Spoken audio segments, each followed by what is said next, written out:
پھر میں بتا دوں کوئی بھی خاتون عدالت سے خلا کی ڈگری لیتی ہیں. ابھی ایک کیس ہمارے پاس آیا, خاتون نے عدالت سے خلا کی ڈگری لی ہمارے پاس, پھر وہ ان کے دل میں کچھ اللہ کا خوف تھا, انہوں نے رابطہ کیا, ہم نے کہا یہ خلا تو صحیح نہیں ہوا, تو کہنے لگی بڑا ظالم آدمی ہے, پھر آپ ہمیں دلائیں اس سے طلاق. ہم نے کہا چلیں, وہ اتنی اس نے خطرناک چیزیں لکھی ہوئی تھی, ہم نے کہا بھائی یہ تو بیچاری مظلوم عورت ہے.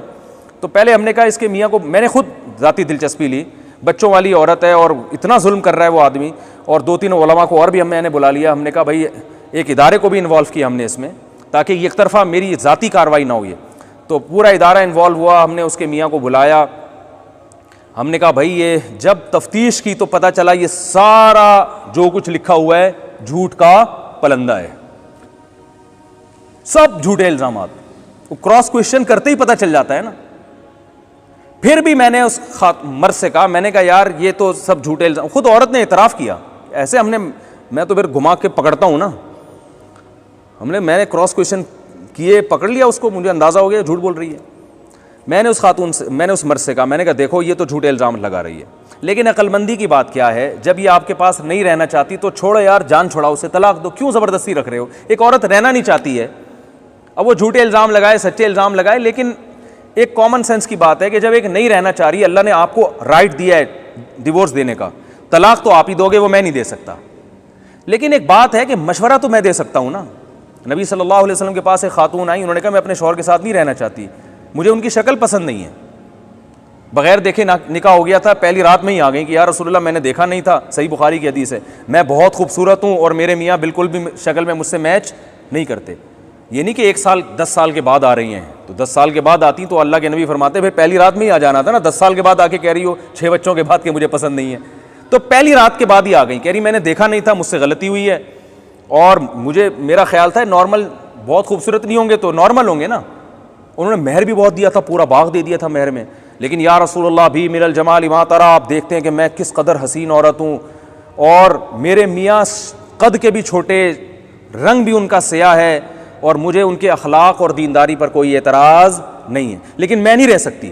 تو اللہ کے نبی نے ان کے میاں کو بلایا, ان کو فرمایا کہ بھائی چھوڑ دو اس کو, طلاق دے دو, غلطی ہو گئی ان سے انتخاب میں, سلیکشن میں. اور اب ظاہر ہے جب محبت نہیں ہے, ان خاتون نے کہا یا رسول اللہ مجھے محبت نہیں ہے تو میں ناشکری کروں گی شوہر کی, مجھ سے حقوق نہیں ادا ہوں گے. تو شروع میں یہ فیصلہ کر لیا.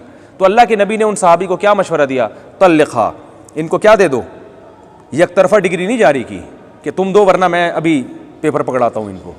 یہ نبی نے اپنے لیے بھی اس کا حق نہیں سمجھا کہ مجھے بھی رائٹ نہیں ہے, یہ جس چیز کا حق اللہ نے نہ دیا تو وہ نبی کیسے اختیار کریں گے. تو جب نبی کو یہ رائٹ نہیں تھا کہ وہ کسی کی زوجہ کو کسی کے اس کے شوہر کی مرضی کے بغیر طلاق دے دیں, تو عدالت کو کہاں سے رائٹ ہو گیا بھائی یہ. تو آپ صلی اللہ علیہ وسلم نے ان صحابی سے کہا طلقھا, ان کو کیا دے دو, طلاق دے دو اور مہر واپس لے لو. تو انہوں نے کہا ٹھیک ہے یا رسول اللہ, میں نے دے دی طلاق اور مہر واپس لے لیا. تو میں نے بھی, یہ میرے سامنے حدیث تھی, میں نے ان سے کہا یار یہ نہیں رہنا چاہتی تمہارے ساتھ تو چھوڑو یار, دے دو طلاق, کیوں خام خام عدالتوں میں جا رہی ہے ادھر ادھر. اس نے کہا ٹھیک ہے نہیں رہنا چاہتی, میں نے اس کے بہت خیال کیا, اس کے حقوق ادا کیے.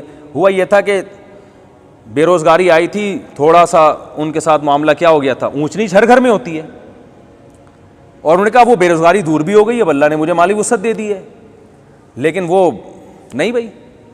تو میں نے کہا کہ آپ اس کو چھوڑ دیں. اس نے کہا میں چھوڑنے کے لیے تیار ہوں, اول تو یہ غلط مطالبہ ہے طلاق کا, لیکن میں پھر بھی دینے کے لیے تیار ہوں, اس شرط کے ساتھ کہ بچوں کو مجھ سے ملانے کا انتظام کرتی رہے, اور میری بیٹی جوان ہونے والی ہے, میں سوتیلے باپ کے ساتھ اپنی جوان ہونے والی بیٹی کو, بولو بھائی, کوئی بھی غیرت مند نہیں برداشت کرے گا. کیا اس کے آج کل انٹرنیٹ پر فحش فلمیں دیکھی جا رہی ہیں, آپ جوان لڑکی کو سوتیلے باپ کے ساتھ چھوڑو گے ایک گھر کے اندر, باپ برداشت کر لے گا یہ؟ اس نے کہا یہ رکھے اپنے پاس بیٹیوں کو, شادی کہیں کرتی ہے بیٹی میرے حوالے کرے. عورت نے کہا نہیں یہ نہیں ہوگا. میں نے کہا پیڑے کھانے کے لیے یہاں پہ آپ کو ہم نے نہیں بلایا ہے, ساری آپ کی مرضی کی باتیں ہوں, صحیح ہے نا, جو آپ کی ذمہ داری ہو. میں نے کہا بھائی آپ شادی کرو گی, بیٹی کس کے حوالے ہوگی, باپ کے حوالے, اور اس کو ہم پابند کریں گے کہ آپ جب ملنا چاہو اپنی بیٹی سے ملو, آپ کو ہم ملنے سے نہیں روکیں گے. ابھی میں نے کہا لکھ کے ان علماء کی موجودگی میں, ہم جو ہے نا گواہوں کی موجودگی میں آپ سے اسٹیمپ پیپر پہ لکھوائیں گے.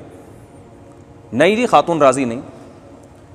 تو وہ چونکہ عدالت میں ان کو مزے لگے ہوئے تھے، عدالت یہ سب چیزیں نہیں مانتی، عدالت کہہ رہی ہے کہ سوتیلے باپ کے ساتھ بھی بیٹی کو رکھ سکتے ہو، شوہر اگر کیس کرے گا نا تو 20 سال لگ جائیں گے اس کو اپنی بیٹی واپس لینے میں۔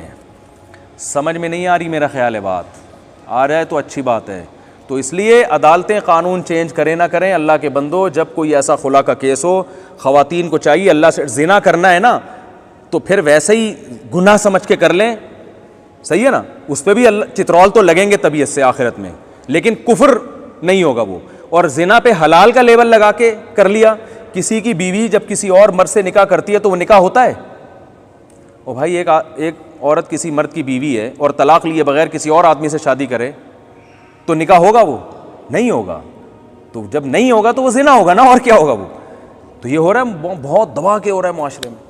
تو میں پھر بھی بتاؤں، ظالم مردوں کو میں یہ نہیں کہہ رہا ان کی حوصلہ افزائی نہیں کر رہا، بہت سے کیسز آتے ہیں جن میں مرد بہت ظلم کر رہے ہیں تو اس میں ہم عورت کو خود طریقہ بتاتے ہیں کہ اس طریقے سے آپ اس سے طلاق لیں اور عدالت میں اس پروسیس سے آپ گزریں۔ لیکن بہت سے جگہ ایسا ہوتا ہے کہ تھوڑی موٹی کوتاہی ہوتی ہے جو ہر گھر میں ہوتی ہے، اور بعض دفعہ یہ ہوتا ہے مرد نے عورت کو تھپڑ لگا دیا، اس پہ خلا کی ڈگری لے لی۔ اب ایک تھپڑ غلط ہے، نہیں لگانا چاہیے، خلا تھوڑی بنتا ہے اس کے اوپر کہ تھپڑ لگا دیا، 2 تھپڑ لگا دیے تو میری انسلٹ کر دی ہے، غلط کیا، اس پہ طلاق نہیں بنتی، ٹھیک ہے نا، ہر غلط پہ طلاق تھوڑی ہے۔ میاں سگریٹ پیتا ہے، غلط کر رہا ہے، لیکن اس پہ طلاق تھوڑی بنتی ہے، تو غلط کو صحیح کرنے کی کوشش کی جائے گی نا۔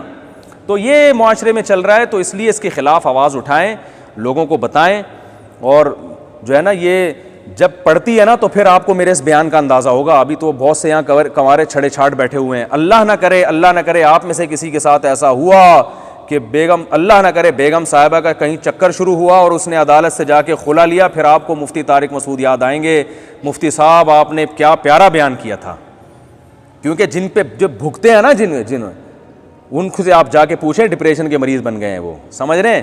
اور خواتین سے اللہ کا واسطے، جو میں نے اس خاتون کا واقعہ سنا ہے نا، 2 دفعہ طلاقیں لے کے 2 بچوں کا خرچہ لے رہی ہیں، اس کو بزنس نہ بنائیں۔ کہیں خواتین، بہت سی بے روزگار خواتین کہیں گی اور اس طرف تو ہمارا دماغ گیا ہی نہیں، کیونکہ سپریم کورٹ میں لگتا نہیں ہے کہ یہ کوئی مستقبل قریب میں قانون چینج ہو جائے گا، کیونکہ ہماری جو دینی جماعتیں ہیں وہ اس پہ خلاف آواز ہی نہیں اٹھا رہی ہیں۔ اسلامی نظریاتی کونسل نے آواز نہ اٹھانی ہے، نہ اٹھائے گی، وہ اٹھاتی ہیں کچھ چیزوں پہ، اور اسلامی نظریاتی کونسل کی ویسے بھی قانونی حیثیت کچھ ہے نہیں، اس کو ایک ڈمی کے طور پہ رکھا ہوا ہے، سفارش پیش کر کے پتلی گلی سے وہ نکل جائے گی، اس سفارش کو جو ہے نا اسمبلی میں گھما کے ایسے کاغذ بنا کے صحیح اڑا دیا جائے۔